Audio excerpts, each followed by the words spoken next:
Remember when seeing a Harley on the road meant something? When every biker dreamed of owning one? Well, those days are over.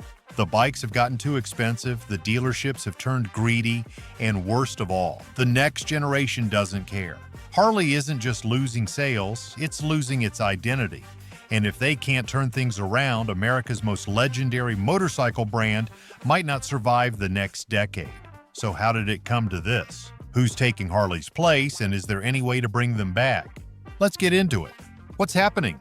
Harley's financial decline is not just a rough patch, it's a full-blown crisis. Sales have plummeted across the globe.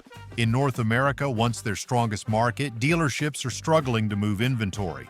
Overseas, where Harley once found refuge in emerging markets, numbers are shrinking fast.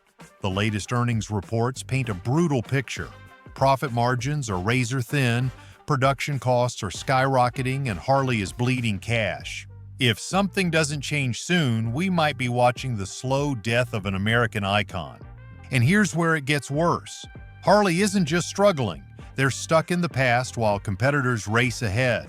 Other brands are modernizing, adapting, and capturing younger riders. Meanwhile, Harley seems determined to hold on to an outdated business model that's no longer sustainable. But before we talk about Harley's competitors, let's address another major issue. Where did all the affordable Harleys go? Harley used to be a working man's motorcycle. Now, it's a luxury brand. The dream of owning a Harley was once attainable for everyday riders. It represented freedom, rebellion, and a lifestyle that millions embraced. But today, that dream comes with a price tag so high it's pushing riders away. Take a look at the numbers. The entry-level Harley Davidson Nightster starts at over $13,000 before dealership fees. By the time you actually ride it off the lot, you're looking at closer to $17,000. Want a fully loaded touring model? Expect to pay anywhere between $25,000 to $40,000, and it gets even worse. Harley's dealerships are infamous for tacking on hidden fees and outrageous markups. A bike that should cost $25,000 might actually set you back $30,000 after all the extra charges. And unlike other brands that allow for price negotiations, Harley dealers often refuse to budge, knowing that some die-hard fans will pay whatever it takes. Meanwhile, brands like Honda, Yamaha, and Indian are offering powerful, reliable motorcycles at half the price. Why pay $30,000 for a Harley when you can get a comparable, feature-packed model from a competitor for $15,000? But pricing is just part of the problem. Harley's culture is driving away new riders, because even if someone can afford a Harley, many younger riders don't even want one. The culture problem. For decades, owning a Harley meant something. It was a badge of honor, a sign that you were part of an exclusive club. Harley riders weren't just buying a motorcycle, they were buying into a lifestyle, a brotherhood built on loyalty, tradition, and rebellion. But today, that exclusivity is doing more harm than good. The Harley or nothing mentality is outdated. Younger riders don't want to be forced into a rigid subculture. They don't care about biker gangs, leather vests, or the traditional Harley image. They want motorcycles that fit their lifestyle, affordable, versatile, and welcoming. And Harley, they missed the memo. Instead of evolving with the times, they've held on to an identity that appeals to an aging generation while alienating new riders. Instead of adapting, Harley has doubled down on exclusivity, Harley-only clubs, Harley-only events, and an attitude that looks down on other riders. It's pushing potential customers away. Meanwhile, brands like Indian, Honda, and BMW are doing the opposite. They're welcoming all riders, creating inclusive communities, and appealing to a broader audience. Events like the Distinguished Gentleman's Ride, adventure rallies, and mixed-brand motorcycle meetups are thriving because they focus on passion for riding, not brand loyalty. Younger generations value diversity and accessibility. They want brands that embrace innovation and openness, not ones that feel stuck in the past. But Harley still markets itself like it's the 1980s, relying on outdated imagery of tattooed bikers and roaring engines, when the reality is that today's riders come from all walks of life. And this leads to an even bigger issue. Harley's core customer base is disappearing. The people who kept Harley alive for decades, they're not riding forever. And this is where Harley's biggest issue lies. They are competing in a market where their rivals are faster, cheaper, and more technologically advanced. The days of blind loyalty to Harley Davidson are fading, and riders today want the best value for their money. If they can get a better performing motorcycle for thousands of dollars less, they are going to take it no matter what name is on the gas tank. But while new competitors continue to outclass Harley, there is an even bigger problem eating into their profits. The used market is destroying new sales. One of the biggest threats to Harley Davidson is not just new competition, it is their own motorcycles from previous years. Unlike cars, which depreciate rapidly due to daily use, motorcycles, especially Harleys, tend to be meticulously maintained, garage-kept, and rarely pushed to their limits. This means that the used market is flooded with high-quality Harleys at a fraction of the price of a new one. The problem is made even worse by the aging customer base. Many baby boomers who have owned Harleys for years are now retiring from motorcycling entirely. Some are switching to smaller, more manageable bikes, while others are simply offloading their extra motorcycles to downsize. This has created an oversupply of used Harleys, meaning riders can pick up a 5-year-old model with low miles for nearly half the cost of a brand new one. And these bikes are not just cheap. They are often in excellent condition, with custom upgrades and accessories that make them even more appealing than a stock new model. And why would they not? A brand new Harley Road Glide costs well over $30,000 when you factor in dealership markups, fees, and accessories. Meanwhile, a 5-year-old Road Glide with low mileage can be had for $15,000 or less. It is the same bike, just a few years older, and Harley's core audience is not the type to care about having the latest model year. The brand's reputation is built on heritage and timeless style, not cutting-edge innovation, which means an older Harley feels just as relevant as a new one. This is a nightmare scenario for Harley Davidson. Unlike companies like Honda or Yamaha, which consistently innovate and release fresh models that entice buyers, Harley sticks to the same basic design year after year. A used Harley from 5 or even 10 years ago looks and rides nearly the same as a brand new one, making it hard to justify paying full price for a new model.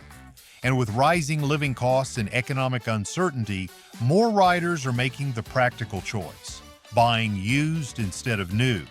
If Harley does not find a way to make new models truly stand out, their biggest competitor might not be another brand. It could be their own past success. But even if Harley could solve their pricing and sales issues, there is still a bigger elephant in the room. Their motorcycles are hopelessly outdated in terms of performance and technology. The performance and technology problem.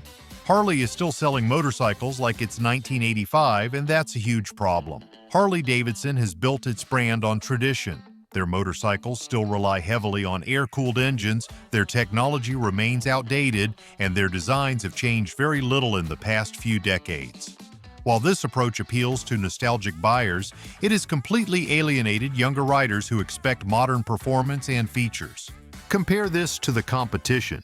Indian's Challenger features liquid cooling, ride modes, and a high-performance Power Plus engine that easily outperforms Harley's equivalent models.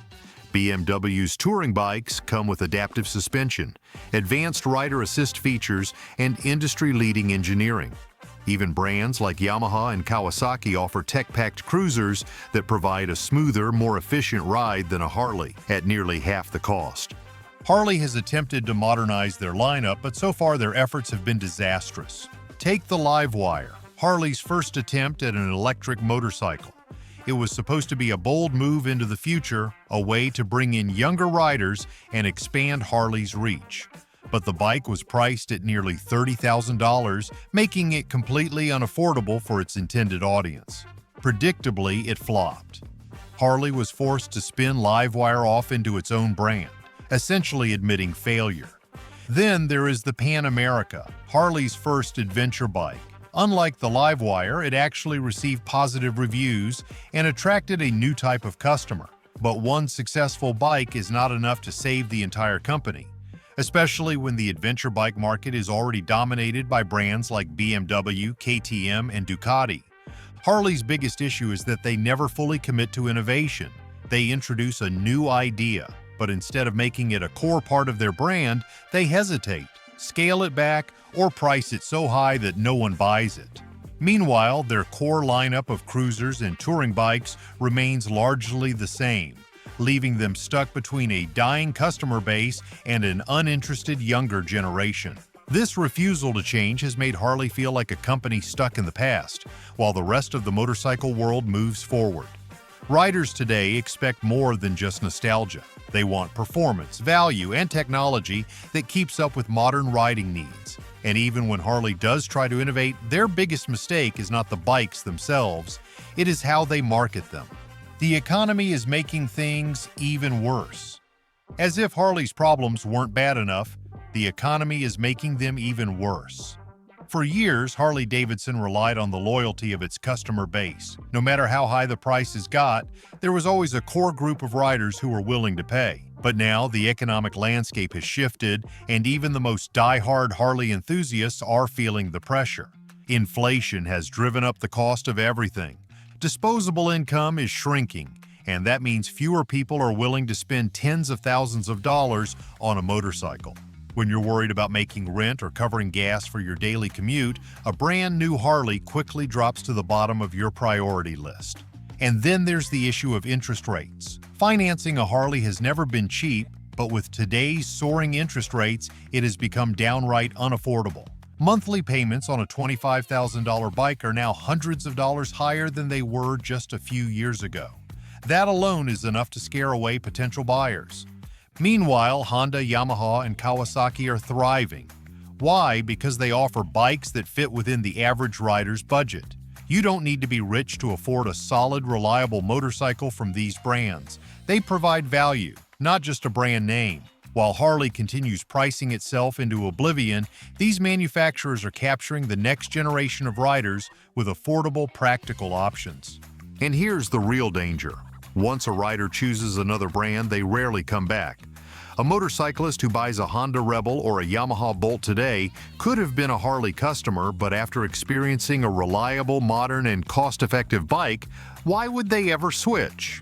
Harley has a serious problem. If they don't figure out how to lower costs, they'll be priced out of their own market. But Harley's financial struggles aren't just about affordability, they've also failed to deliver the right products to attract new riders. Harley's failed attempts at innovation.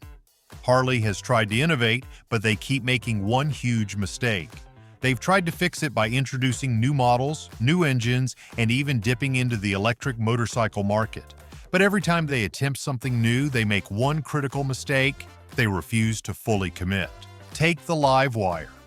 It was supposed to be Harley's big move into the future, an all-electric motorcycle that could appeal to younger, eco-conscious riders. But instead of pricing it competitively, they slapped a nearly $30,000 price tag on it. Who was this bike even for? Traditional Harley riders didn't want it, and younger riders who might have been open to an electric bike couldn't afford it. The result? A complete failure. Harley ended up spinning off Livewire as its own separate brand, distancing itself from the disaster.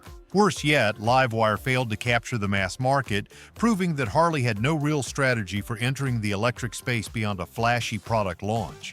Then there's the Pan America, Harley's first adventure bike. This one was actually well received. Many reviewers praised it for being a legitimate competitor to BMW's legendary GS series. It was powerful, feature-packed, and surprisingly capable off-road. But here's the problem.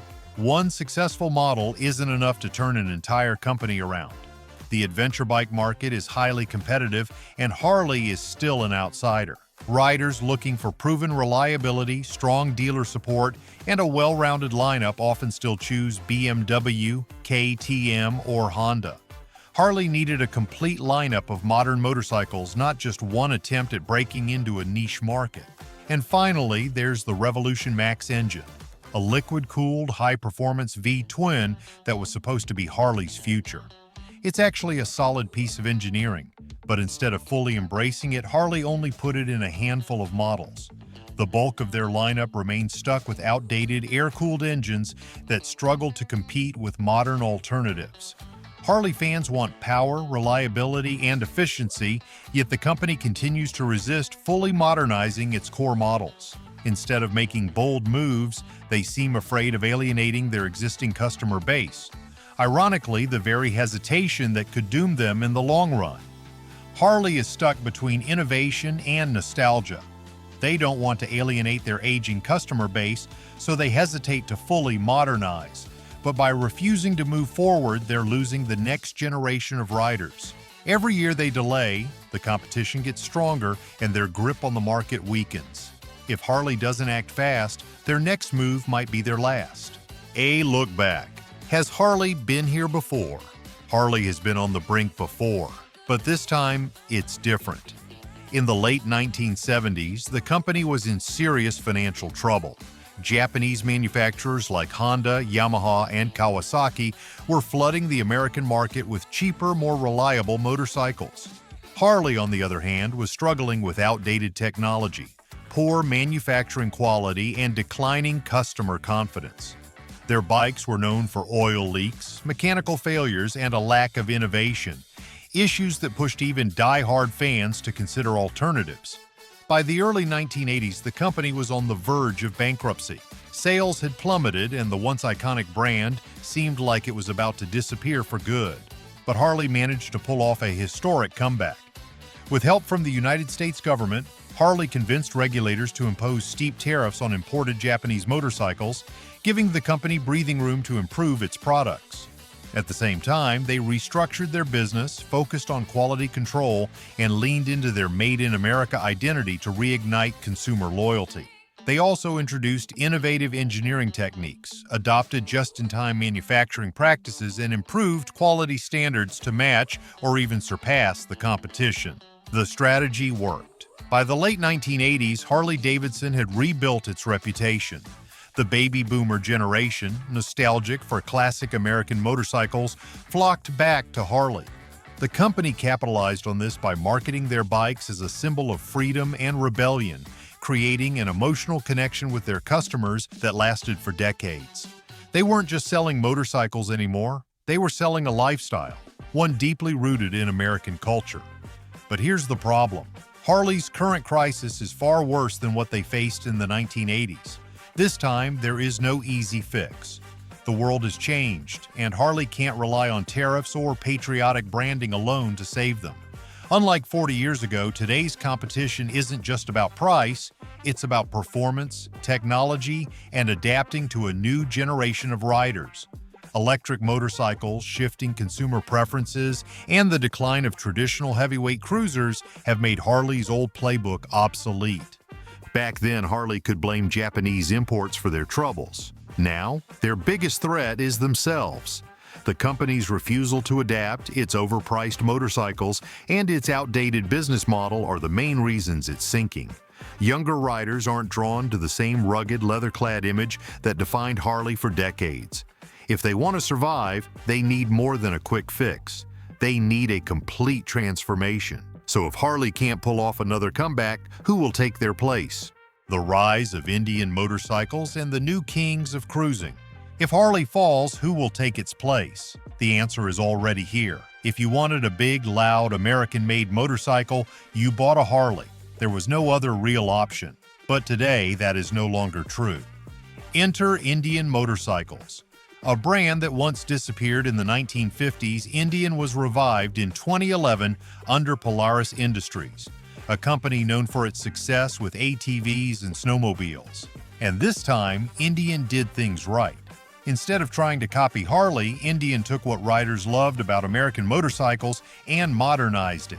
Their bikes kept the classic cruiser aesthetic, but with better engineering, liquid-cooled engines, and modern features. They offered riders an experience that felt familiar, but without the outdated technology and reliability issues that plagued Harley. More importantly, they listened to riders. Indian focused on performance, comfort, and competitive pricing, ensuring that their bikes not only looked great, but also delivered a superior riding experience. The results speak for themselves. Indian has slowly but surely stolen Harley's customers, offering lighter, more powerful, and more affordable bikes. Many lifelong Harley riders, frustrated with rising prices and poor customer service, have switched to Indian and they're not looking back. Indian's Scout and Challenger models have become serious contenders in the cruiser and touring segments, winning over riders who once swore by Harley. And it's not just Indian. Honda, BMW, and Yamaha have been making massive gains in the cruiser and touring bike segments. These brands are reliable, technologically advanced, and often thousands of dollars cheaper than a Harley. Riders who care more about performance and affordability than nostalgia are making the switch.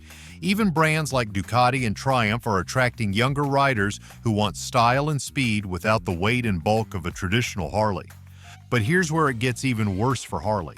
Younger riders aren't loyal to any one brand. The next generation of motorcyclists doesn't care about Harley's legacy or its bad boy image. They just want a bike that's fast, reliable, and fun to ride.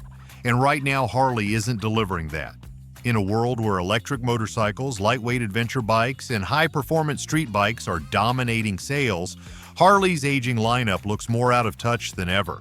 If Harley doesn't change course immediately, the company will continue losing ground, and Indian and other competitors will take over the space Harley once ruled. And if they don't, Harley Davidson will go the way of Indian motorcycles in the 1950s. Harley's last chance. Can they survive? Harley Davidson is running out of time. If they want to survive, they must make major changes, and they must do it now. Here's what they need to fix. First, Harley needs to fix its pricing. The biggest mistake they've made in recent years is pricing themselves out of the market. Their entry-level motorcycles cost as much as some cars, and many potential buyers are simply not willing to spend that much. If Harley wants to attract new riders, they need to offer more affordable models that still deliver quality and performance. Competing brands have entry-level bikes that are thousands of dollars cheaper yet just as capable. Harley can't afford to ignore this any longer. Second, Harley needs to modernize their bikes. For too long, the company has relied on outdated air-cooled engines, while the rest of the industry has moved toward liquid-cooled, high-performance powertrains. The Revolution Max engine was a step in the right direction, but it's not enough. If Harley wants to remain relevant, they must commit to innovation across their entire lineup rather than clinging to the past. This means embracing electric motorcycles, refining their adventure and sport touring models, and offering features like modern electronics, lightweight chassis, and fuel efficiency improvements that today's riders demand. Third, Harley must clean up their dealership model. One of the biggest reasons Harley is losing customers is the predatory pricing strategies of their dealerships. Many dealerships inflate prices, add hidden fees, and pressure customers into unnecessary upgrades. This has created a toxic buying experience that drives potential buyers away. Harley needs to regain control over its dealerships, enforce transparent pricing, and ensure that customers feel valued rather than taken advantage of. If a rider walks into a Harley dealership and feels ripped off, they're far more likely to buy a competing brand, and once they switch, they rarely come back. Finally, Harley must change its marketing approach. The days of selling Harley as a brand for rebels and outlaws are over. Younger riders don't care about the biker lifestyle. They just want a great motorcycle. Instead of pushing an exclusive old-school image, Harley needs to rebrand itself as a company that makes high-quality, modern motorcycles for all riders, regardless of their background or experience level. They should be highlighting real riders, real adventures, and the performance of their bikes, not just the nostalgia of what Harley used to be. If Harley fails to make these changes, the company won't last another decade. Their sales will continue to decline, their dealerships will shut down, and their loyal customer base, already aging out of motorcycling, will disappear. And once that happens, there will be no one left to save them. The next few years will determine whether Harley Davidson can turn things around, or if we're watching the slow, painful death of an American icon. But here's the real question. Do you think Harley can still turn this around? Will they make the changes needed to survive? Or are we witnessing the inevitable downfall of America's most iconic motorcycle brand? And if Harley disappears, who do you think will take their place? Let us know in the comments below. Should Harley be saved, or is it time for a new king of the road? And if you're a rider, what would Harley have to do to earn your business? If you found this breakdown helpful, hit that like button and subscribe for more deep dives into the biggest shifts in the automotive and motorcycle industries. Thanks for watching, and I will see you in the next video.